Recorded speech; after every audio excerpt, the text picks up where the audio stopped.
Shalom, shalom à tous, comment allez-vous? Aujourd'hui, je viens par l'entremise de cette vidéo communiquer un message que Dieu a mis dans nos cœurs. Je suis le frère Eli, que vous connaissez déjà, et pour ce message, je ne suis pas seul. Je suis avec un frère qui va nous communiquer aussi la pensée de Dieu selon l'inspiration que Dieu aura mis dans son cœur. Alors, frère, comment allez-vous? Bonsoir à toi, moi ça va, et vous? Ça va par la grâce de Dieu. Amen. Ok, nous sommes dans le thème crucifie la chair. Nous allons prendre quelques minutes pour prier, ensuite rentrer dans le vif du sujet. Amen. Seigneur, nous te bénissons, nous te rendons la gloire et l'honneur pour la vie, pour ta parole, pour ton esprit, pour ta présence, pour ta grâce et pour ta bonté. Dirige-nous, instruis-nous encore dans ta vérité et dans ta puissance. Amen. Amen. Alors, crucifie la chair. Crucifie la chair. Crucifie la chair. Nous sommes dans le livre de Galates chapitre 5 à partir du verset 19. La Bible dit: Or, les œuvres de la chair sont manifestes. Ce sont l'impudicité, l'impureté, la dissolution. Je continue. L'idolâtrie, la magie, les inimitiés, les querelles, les jalousies, les animosités, les disputes, les divisions, les sectes, l'envie, l'ivrognerie, les excès de table et les choses semblables. Je vous dis d'avance, comme j'ai déjà dit, que ceux qui commettent de telles choses n'hériteront point le royaume de Dieu. Donc nous sommes d'accord que la Bible dit que la jalousie, l'animosité et les disputes ne sont pas bonnes, car toutes ces choses vont nous empêcher de rentrer au ciel. Il est bien écrit: je vous dis que ceux qui commettent ces choses n'hériteront point du royaume de Dieu.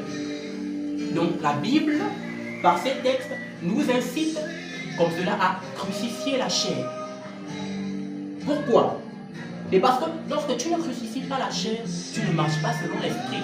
C'est la raison pour laquelle il a été écrit dans ce même livre, Galates chapitre 5, à partir du verset 16, que ne marchez pas selon la chair et vous n'accomplirez pas ses œuvres.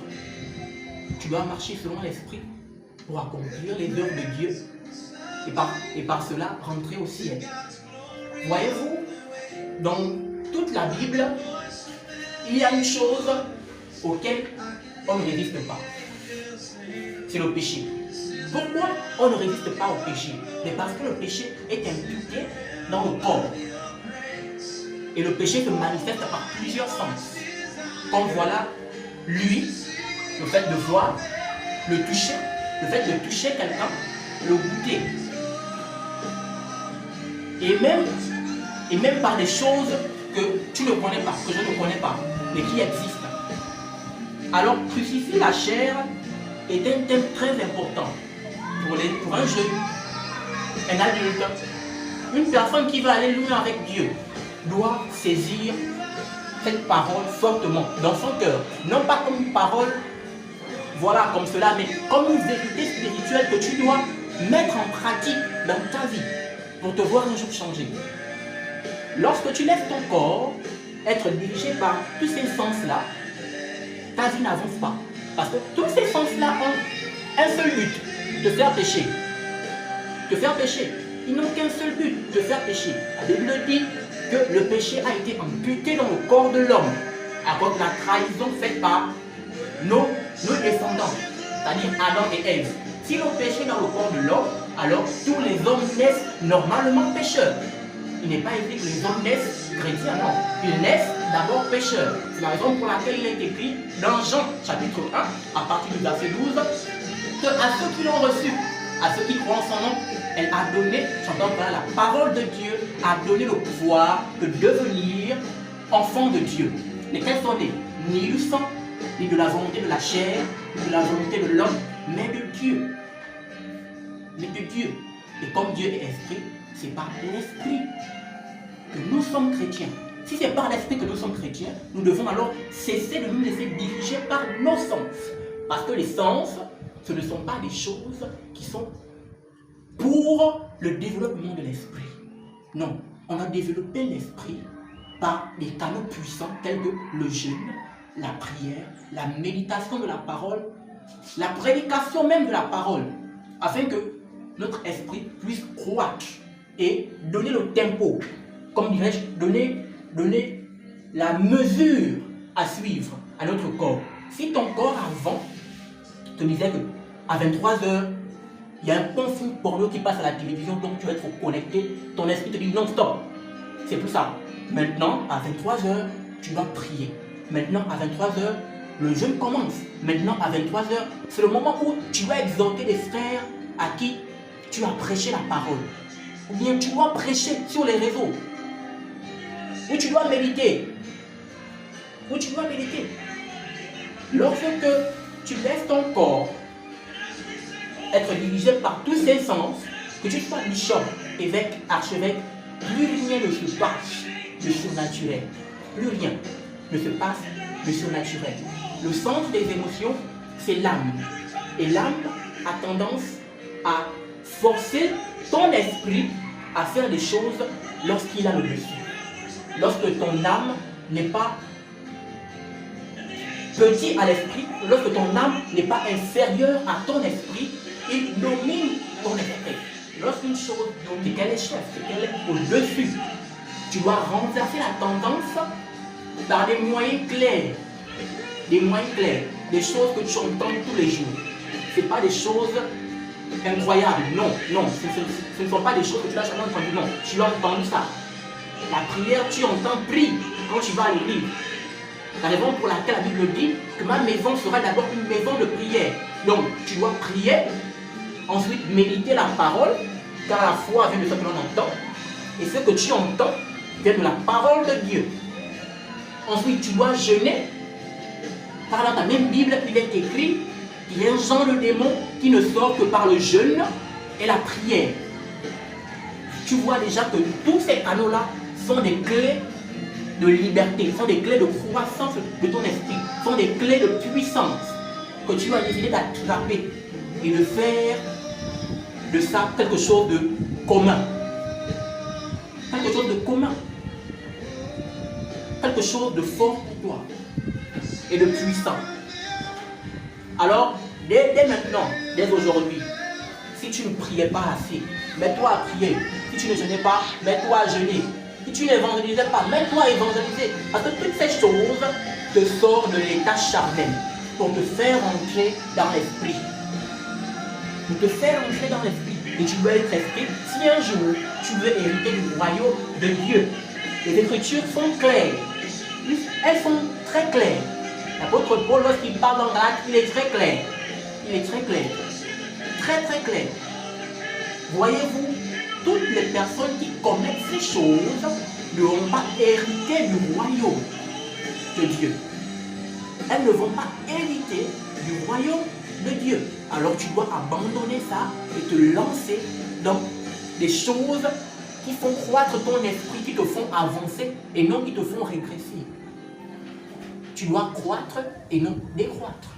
Ce terme était vraiment très touchant, Yes. très puissant. Surtout pour la jeunesse, la génération d'aujourd'hui. Nous devons essayer de crucifier la chair. Quand on parle de crucifier la chair, on ne parle pas de te mettre sur une croix, de te prendre des clous et de te faire du mal ou de torturer ta propre chair pour pouvoir être en communion avec Dieu. Quand on parle de crucifier la chair, on parle de crucifier aussi ses passions. Parce que lorsqu'on parle de Galates 5 à son verset 24, ça dit ceux qui appartiennent à Jésus-Christ ont crucifié leur nature propre avec ses passions et ses désirs. Ça veut dire que crucifier ta chair, c'est abandonner ce que tu aimais faire, le désir. Cette addiction que tu avais à quelque chose qui t'éloignait de Dieu. En fait, tu dois réussir à te séparer de cela pour pouvoir te connecter à Dieu. Et lorsqu'on parle de crucifixion, on parle de douleur. Parce que lorsque Jésus, il est mort à la croix, lorsqu'on a crucifié Jésus, il est mort de douleur. Et ici, il n'y a personne pour te prendre, pour te mettre à la croix. Dieu ne viendra pas dire à quelqu'un, allez, prenez ce type et crucifiez-le. Ou encore personne ne le fera, vu que la Bible déclare dans le même Galate, à son verset 13, il dit, nous avons été appelés à la liberté. Mais ne faites pas de cette liberté un moyen de vous manquer du respect des uns des autres. Ce qui signifie donc que quoi? Lorsqu'on te parle de crucifier ta propre chair, c'est de crucifier ta nature pour avoir la nature de Dieu. Et je disais une fois à quelqu'un que lorsqu'on parle de l'amour, on ne parle pas à quelqu'un d'apprendre à aimer, mais de comprendre que l'amour c'est sa nature à lui. Parce que Dieu il est amour. Lorsque tu pries, tu dis Seigneur, toi qui es amour, tu donnes la nature de Dieu en tant qu'un Dieu d'amour. Alors donc toi aussi, parce que Dieu t'a fait à son image, alors ta nature c'est l'amour. Tu dois aussi aimer. Alors celui qui aime doit se rapprocher de Dieu. Et Dieu il a dit, tu ne peux pas dire que tu aimes, tu m'aimes moi alors que tu n'aimes pas ton frère que tu peux voir et moi que tu ne vois pas, tu prétends aimer. Alors si tu n'arrives pas à m'aimer moi, qui est ton frère, ce n'est pas Dieu que tu vas aimer. Or, en réalité, pour pouvoir crucifier sa propre chair, alors que sa nature, tu dois te rapprocher de Dieu. Et pour se rapprocher de Dieu, tu dois aimer Dieu. Parce qu'en réalité, celui qui n'aime pas Dieu ne se rapproche pas de lui. C'est pourquoi la Bible dit, toute chose concourt au bien de ceux qui aiment Dieu. C'est-à-dire qu'en réalité, pour crucifier ta propre chair, tu dois d'abord aimer Dieu. Alors je t'exhorte à aimer le Seigneur Jésus, à t'accrocher à lui. Et tu verras donc ces passions de la jeunesse. De Timothée 2, 22, ça dit que fuyez les passions de la jeunesse. C'est-à-dire que tu dois repousser cela. Tu ne dois pas marcher avec des personnes qui t'amènent de gauche à droite. Tu ne dois pas te balader avec des mauvaises personnes, car la Bible déclare aussi que les mauvaises compagnies corrompent des bonnes mœurs. Vous savez, il y a des personnes avec lesquelles nous marchons souvent et on se dit que ce sont des bonnes personnes alors que ce ne sont pas des bonnes personnes. Et pour nous, on pense qu'ils sont bons. Et lorsque tu dois te séparer d'eux, tu as une douleur au fond de toi. Cette pensée qui te dit non, ce sont des bonnes personnes pour toi. Et lorsque tu t'accroches à Dieu, l'Esprit te dira non, cette personne, il n'est pas bon pour toi. Tu dois te séparer de lui.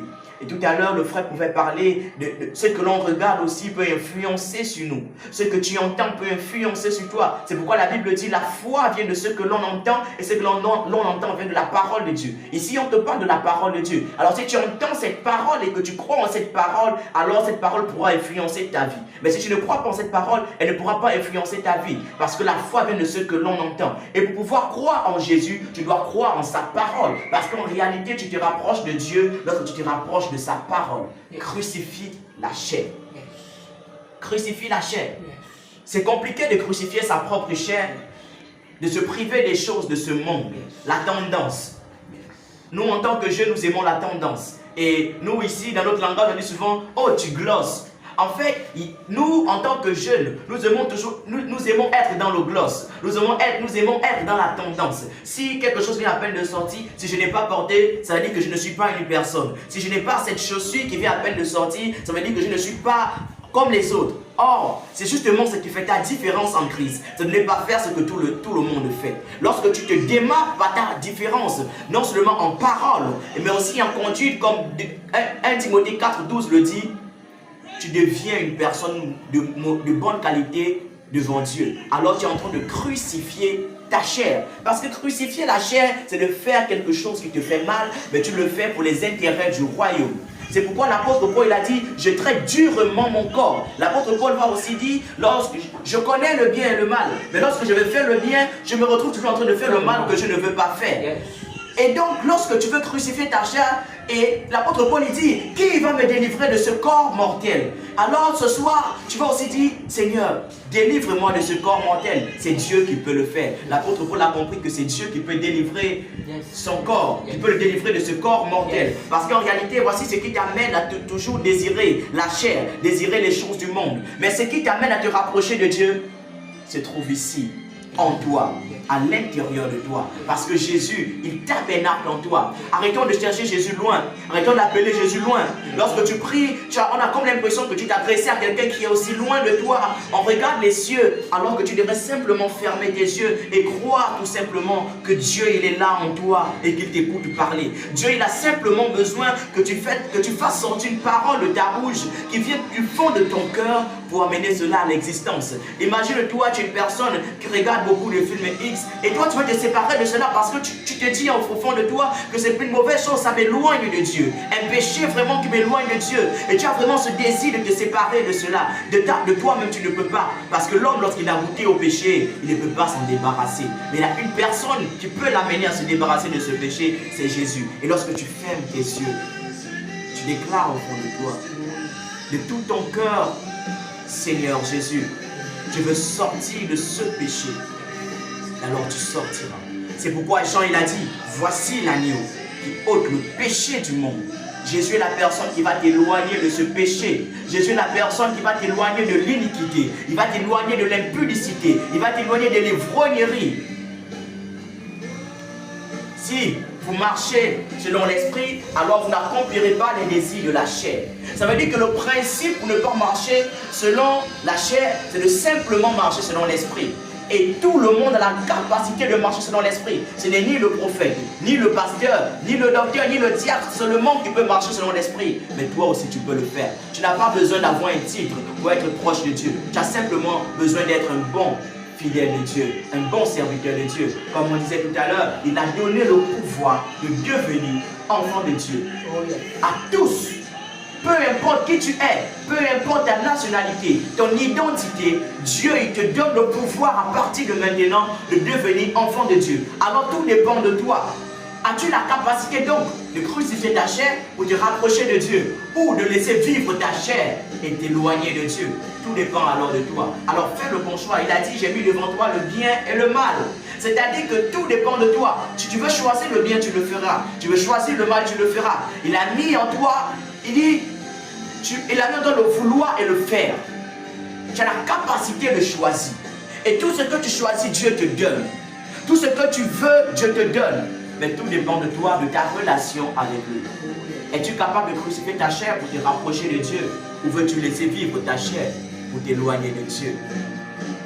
C'est de ça que nous parlons ce soir. Nous parlons de crucifier la chair. Est-ce que je dois commencer à prendre une gilette pour me blesser, pour montrer à quelqu'un que je suis chrétien? Non. Est-ce que je dois sortir tous les jours avec la Bible à la route, montrer aux gens que je suis chrétien? Non. Mais le christianisme, ou encore un bon serviteur de Dieu, ce n'est pas celui qui montre aux gens qu'il est chrétien, mais c'est celui qu'on découvre par son caractère et par sa conduite qu'il est enfant de Dieu. Parce que lorsque ta conduite va commencer à impacter ton quartier, alors les gens diront de toi, waouh, ça c'est un serviteur de Dieu. C'est pourquoi 1 Timothée 4,12 a dit que personne ne méprise ta jeunesse, mais sois un modèle en parole, en conduite, en purité, en foi et en charité. Tout dépend de toi. Es-tu un modèle en parole? Es-tu un modèle en conduite? C'est ce qui fera de toi un bon chrétien, un bon serviteur de Dieu. Parce qu'on ne juge pas un livre simplement par sa couverture, comme on le dit souvent. Lorsque tu me dis tu es chrétien, moi je vais dire ok, mais ce sont tes œuvres qui vont me montrer que tu es réellement un chrétien. Parce que la Bible dit quoi? Montre-moi ta foi sans les œuvres, et moi je vais te montrer ma foi avec les œuvres. Alors, si tu me dis que tu es chrétien, je vais te croire, je vais t'écouter, mais ce sont tes œuvres qui m'amèneront à croire réellement que tu es un vrai chrétien. Jésus, il a dit quoi? Je suis le Fils de Dieu. Mais il ne s'est pas arrêté là. Il a montré les actes d'un Fils. Il a montré les actes du Messie en se crucifiant à la croix pour toi et moi. Et Jésus nous a montré la preuve de l'amour à la croix avec ce brigand qui a reconnu que Jésus était Dieu. Il a dit, ce soir même, tu seras avec moi. Laisse-moi te dire que maintenant que je suis en train de te parler, si tu reconnais simplement que Jésus est ton Dieu, si tu veux simplement te rapprocher de lui, tu n'as qu'une seule chose à dire. Seigneur Jésus, je t'accepte dans ma vie comme Seigneur et Sauveur personnel. Ne le dis pas seulement, mais confesse-le de ton cœur. Et lorsque tu le diras, il dira aussi, comme il a dit à ce brigand, ce soir même, tu seras avec moi. Que Dieu te bénisse, que Dieu te bénisse et qu'il te donne la force de pouvoir être accroché à Dieu, de te connecter à Dieu, de marcher avec Dieu et de ne pas te détourner. Et surtout, fais attention à ton entourage parce qu'elle a souvent la capacité de nous corrompre. Fais attention à ce que tu regardes parce qu'elle a aussi souvent la capacité de nous corrompre. Parce qu'en réalité, ta parole, nous te bénissons pour la vie, nous te bénissons encore Seigneur pour le cœur, oui pour le cœur. Nous te bénissons Seigneur pour l'organisme, que tu changes maintenant, que tu transformes maintenant, que tu purifies et sanctifies maintenant. Seigneur, nous prenons autorité sur les esprits malins, sur toute forme de principauté démoniaque. Que par le nom tout puissant de Jésus, ces esprits soient chassés et renvoyés maintenant dans les lieux arides. Que rien ne nous empêche, Seigneur, de crucifier cette chair et de rentrer pleinement dans la connaissance parfaite de ta parole. Instruis-nous et dirige-nous encore puissamment. Nous te remercions et te bénissons pour ces moments merveilleux. Sois glorifié. Nom tout puissant de Jésus. Amen. Père, Seigneur Jésus, avec toi nous avons commencé. Avec toi, Seigneur, nous terminons. Seigneur Dieu, je prie pour quelqu'un, je prie pour ma vie, je prie pour mon frère, je prie pour ma soeur. Alors, Seigneur, de nous-mêmes, nous ne pouvons pas crucifier la chair. De nous-mêmes, Seigneur, nous ne pouvons pas nous approcher de toi. De nous-mêmes, nous ne pouvons pas nous éloigner du diable aussi. Mais c'est par ta force, c'est par ta capacité, Seigneur. Ce n'est ni par la force, ni par la puissance, mais c'est par ton esprit, dit le Seigneur. Alors je déclare, Seigneur, dans nos vies, Seigneur, toute forme de malédiction, Seigneur, toute forme, Seigneur Jésus, de proclamation satanique et diabolique, Seigneur, qui avait toujours tendance à nous ramener, Seigneur, au désir de la chair. Seigneur Jésus, alors je déclare au nom puissant de Jésus, Seigneur, que cela est brisé par le nom de Jésus. La Bible déclare, Seigneur, que tout ce que nous allons lier sur la terre sera lié dans les cieux. Tout ce que nous allons délier sur la terre sera délié. Alors je lis maintenant, Seigneur Jésus, tout esprit, Seigneur, qui nous amène à pratiquer les désirs de la chair. Et Seigneur, qui nous empêche à crucifier, Seigneur Jésus, nos passions et nos désirs pour s'en rapprocher de toi. Et Seigneur, je délie maintenant, Seigneur, oh Dieu, l'Esprit de Dieu. Je délie maintenant, Seigneur Jésus, cette capacité, Seigneur, cette force qui est censée nous habiter, mais que l'ennemi avait pris en captivité. Amen. Et je prie au nom de Jésus que nous soyons maintenant des vaillants soldats, que nous puissions nous lever, Seigneur Jésus, proclamer haut et fort l'évangile de Dieu et se détourner de nos mauvaises voies. Seigneur, nous te bénissons parce que tu es Dieu. Merci, Seigneur, parce que tu as été avec nous. Seigneur, nous allons nous séparer, mais nous ne quittons pas ta face. Garde-nous, Seigneur, comme la prunelle de tes yeux et conduis-nous, Seigneur, toujours dans tes sentiers. Sois élevé, sois glorifié au nom de Jésus que nous avons ainsi prié. Amen. Amen. Dis Amen de là où tu es et que Dieu te bénisse surabondamment. Partage cette vidéo à ton entourage. Shalom, sois béni. Amen.